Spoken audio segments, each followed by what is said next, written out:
Donc dans cette vidéo, on va définir qu'est-ce que c'est que la composée de deux transformations linéaires. Et donc je vais définir une transformation linéaire S qui va de x dans y, où x est un sous-ensemble de Rn et y est un sous-ensemble de Rm. Donc si je dessine, qu'est-ce que ça peut donner cette transformation-là? Je vais avoir mon ensemble ici de définition x et je vais avoir mon ensemble d'arrivée ici y, et donc je vais prendre un point dans x et je vais le transformer par s et ça va me donner un vecteur en fait dans y ici. Donc ça c'est s.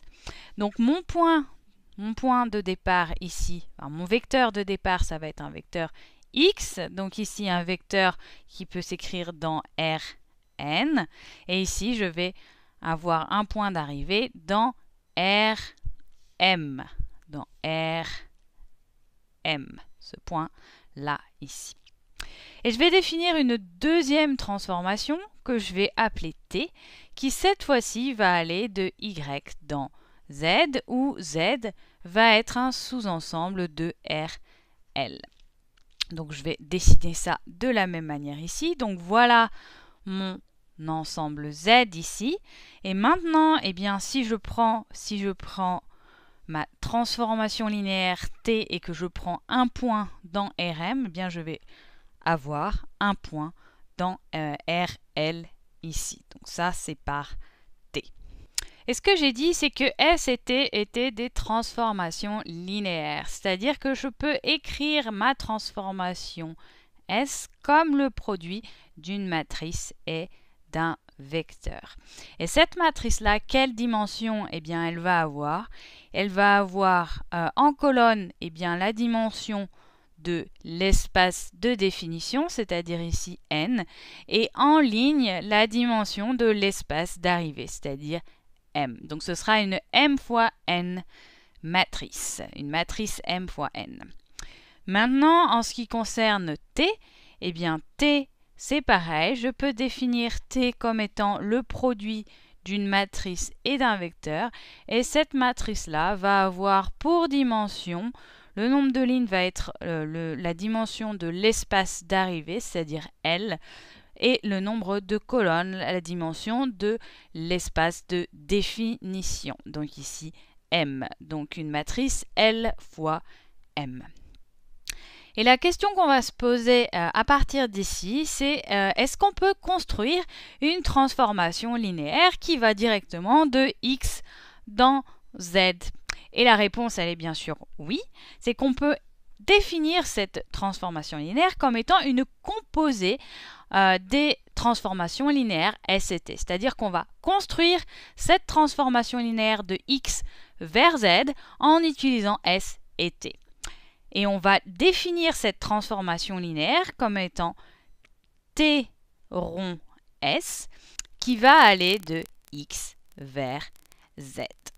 Et une manière de définir ça, ça va être donc de partir d'un vecteur x de Rn, de le transformer par S. Ici, ce que je veux obtenir, c'est le vecteur S de x, c'est-à-dire la transformée du vecteur x par S. Et je peux utiliser ce vecteur-là, pour avoir ici, pour utiliser ma transformation T, et ici avoir un point qui sera ici, eh bien, T de S de x, c'est-à-dire la transformée par T du vecteur S de x. Donc là, ça paraît assez compliqué, mais en fait, c'est pas si compliqué que ça, puisqu'ici, x, c'est un vecteur de Rn, S de x, c'est un vecteur de Rm, et T de S de x, eh bien, c'est un vecteur de Rl.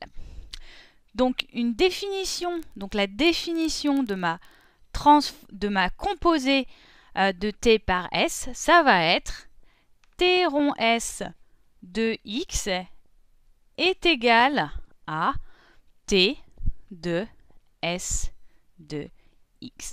Et ça, c'est la définition de la composition de fonctions. Alors maintenant, une question qu'on peut avoir, c'est est-ce que cette nouvelle transformation est une transformation qui est linéaire?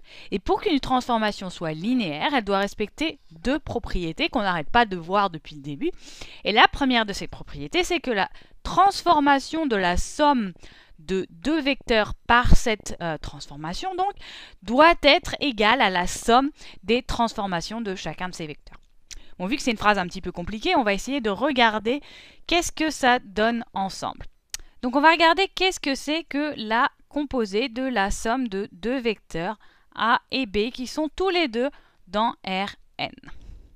Donc ici, par définition de la composée ici, ça c'est égal à T de S de A plus B. Ça c'est juste en appliquant ma définition ici. Alors après, qu'est-ce que j'ai? Je décale un petit peu mon signe égal, sinon je ne vais pas avoir de place.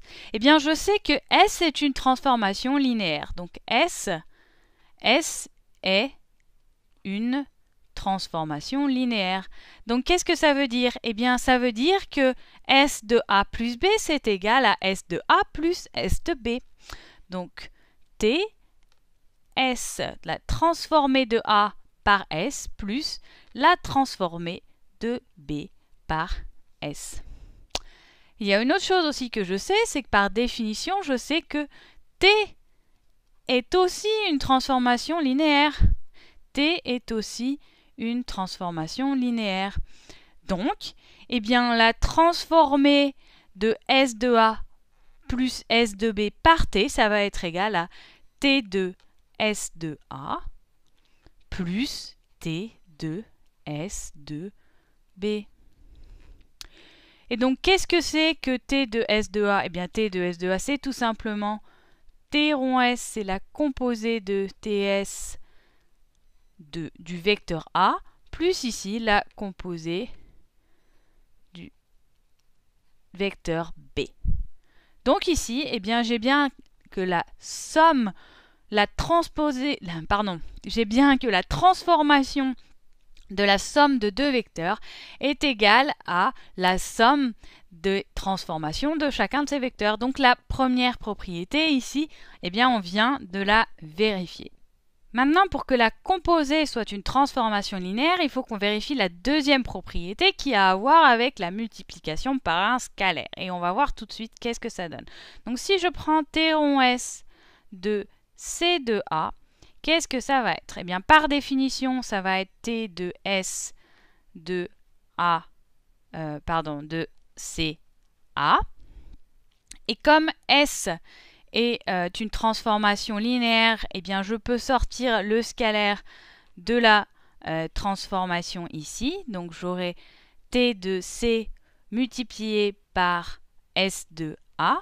Et comme T est aussi une transformation linéaire, je vais pouvoir sortir le scalaire ici. Donc, je vais avoir C de T de S de A. Et ça, c'est égal à C de T rond S de A. Et donc là, on a vérifié en fait la deuxième propriété qui fait que, T rond S, la composée des fonctions T et S, est aussi une transformation linéaire. Donc, qu'est-ce qu'on en conclut? On en conclut que la composée de deux transformations linéaires est une transformation linéaire. Et la chose importante maintenant qu'on va pouvoir écrire, si j'ai encore un peu de place quelque part, on va dire ici, c'est qu'on peut maintenant écrire cette transformation linéaire T rond S de X comme étant le produit d'une matrice par un vecteur. Et quelles vont être les dimensions de cette matrice?